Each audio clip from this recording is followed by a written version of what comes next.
Dr. Justice Chauhan, my distinguished co-panelists, distinguished members of the audience, my young friends.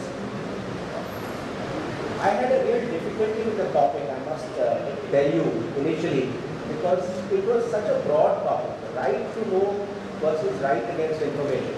So we had a little debate in our chamber as to what does this mean. And fortunately, Dr. Chauhan has given a particular direction and I am happy to follow that. So I will be speaking essentially on the Right to Information Act of 2005. And mainly from a practical level, because unlike all these distinguished academics, I don't have such qualifications. My qualifications are essentially as a lawyer appearing in court for and against the government. So looking at the audience, ultimately all of you will be entering the field, practicing as lawyers, teaching. So I thought a little more of that anecdotal information might be useful. So what I want to do is, first I just very briefly mention a few judgments in respect of how this right to information came about, but I won't bore you with too many details on that. Then I will tell you a little bit about how this act came about, because I was involved in some fashion in the National Advisory Committee when we thought of this act, and we tried to answer Dr. Chauhan's very important question about why it was not included in the act, as to the reasons as to why you are asking for this information. So that's the second point. Third and most importantly, I will give you 2 or 3 practical experiences of mine with litigation in court, dealing with the right to information, and then trying to answer the question, where is the balance between right to know and right against information? So that is how I want to structure it, hopefully within 15 minutes. So let me get through the academic part quickly. Since even the mid-70s, there have been 5 or 6 judgments which carve out this right to know or right to information from Article 91. Initially there was a judgment in state of UP Rajnarai, where I don't know whether you would of course know the Indira Gandhi Rajnarai dispute, but Rajnarai wanted the blue book, which is the movement of the Prime Minister. And in that context, Justice K.K. as he then was, essentially for the first time articulated that right to know as part of the concept of freedom of speech. The second case which I mentioned is the S.P. Gupta case, another very famous case, the first judge's case, which you would have heard of in 1982. And there again the question was whether the court could look at the correspondence between the law minister and the within the government and the law minister and the chief justice. And there what Justice Bhagwati said is the concept of an open government is the direct emanation from the right to know, which seems to be implicit in the right of free speech. So, case by case, Rajnarai, S.P. Gupta, Indian Express, then the Cricket Association of Bengal, 4 or 5 judgments spelled out what that right to know is part of the right to freedom of speech. But equally, Supreme Court always you can find one judgment this way, one judgment that way. So Supreme Court has clarified, and that is really our topic, that the right to information is not absolute. You will have to strike a balance between right to information and the public interest. And one such case was a case filed by one of my former colleagues, a very famous lady, Indira Jaising. Indira Jaising filed a case, and it's reported in 2003, before she became a law officer, and she wanted the report. There was some inquiry by the Chief Justice of India against some judges of Karnataka, so she wanted the report. So the court said freedom of speech is all very well, but the balancing competing interest is such that we will not give you this report. So this is broadly the summary of the law is that on the one hand you have freedom of speech, right to information, constitutional right, obviously not absolute and subject to some balance. and according to the way I understand the topic is, where do you strike the balance? This is the, as it were, the sort of legal background. And now let me just tell you a little bit of how this act came into force and a little bit about my practical experience. You will, I don't know whether you know, there was a Freedom of Information Act of 2002. There were a lot of problems with it. It was put before the National Advisory Council. There was also a report by the 𝐒𝐿𝐵 Mukherjee Committee.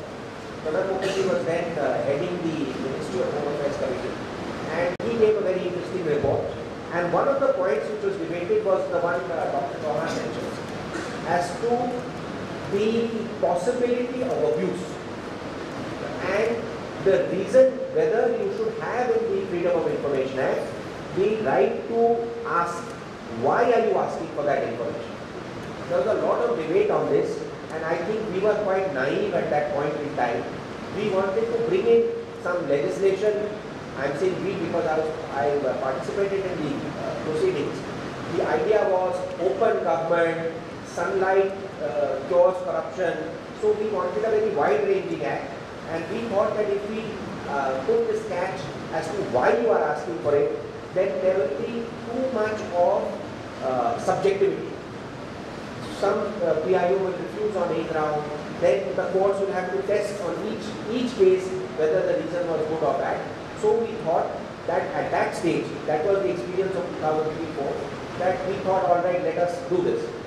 So then you came in with an act which was very wide. And if you see the exceptions in Section 8, then you will find that there is a real problem when you are actually on the other side. So in 2009, I sort of, as it were, stepped over to the other side and I became a government lawyer.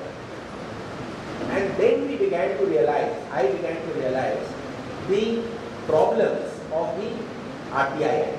Because the defenses are very narrow, the possibility for abuse is very wide. So the balance we were struggling to strike, but that is a general proposition. Let me give you one concrete example of what happened in court in reality. So kindly note this reference, you can look it up later. AIR 2011 Madras, page 275. So this is what happened. Under the RTI Act, there is a section 24 which exempts various security and intelligence organizations. So of course your IB, etc. was initially exempted. In 2007, there was a discussion as to whether CBI should be exempted or not. In 2007, a decision was taken by the Committee of Secretaries, no, CBI will not be exempted under Section 24. Then what happened was that 90% of, so CBI was then getting about 900 requests of RTI a month in the year 2010. By year 2011, it had gone up to 9,000. So 9,000 requests were being made to the CBI. 90% of the requests were for information relating to investigation by accused, would be accused, possible accused, 90%. So then the cabinet rethought the matter. They took an opinion from the then Solicitor General, Mr. Gourab Banerji. His view was, and I can reveal it for reasons I'll explain later. His view was, you partially exempt CBI, not fully. So far as administrative transfers, etc. are concerned, don't exempt them. Partially exempt them only as regards investigation. This opinion was then placed before the then Attorney General, Mr. Banerji. Mr. Banerji took a different view. Mr. Banerji's view was that no, it is impossible to make a distinction between administrative and non-administrative. Even an administrative transfer may have some impact on some investigation. So we will completely exempt it. Okay. So government accepted the AG's view, and government in 2011, if you see section, the schedule, in 2011, the government exempted the CBI, NIA and National Intelligence Grade. Moment they were exempted, as is obvious to anybody in government, there was a PIL. So immediately there was a challenge by the PIL. This PIL was in Madras. So I was deputed to go to Madras. And I was told by the AG in no uncertain terms, Mr. Banerji, under no circumstances are you to tell them of the difference in opinion between the AG and the SG. These are the two opinions, keep it in sealed cover. Yes, certainly. So anyway, matter comes up, matter is called on. Justice Iqbal or Chief Justice, matter is called on. Talk about 1 hour of argument. The petitioner, so unusually I am called on first, so I argued 1 hour. I said we have taken some opinion, I am claiming privilege, we are not showing privilege.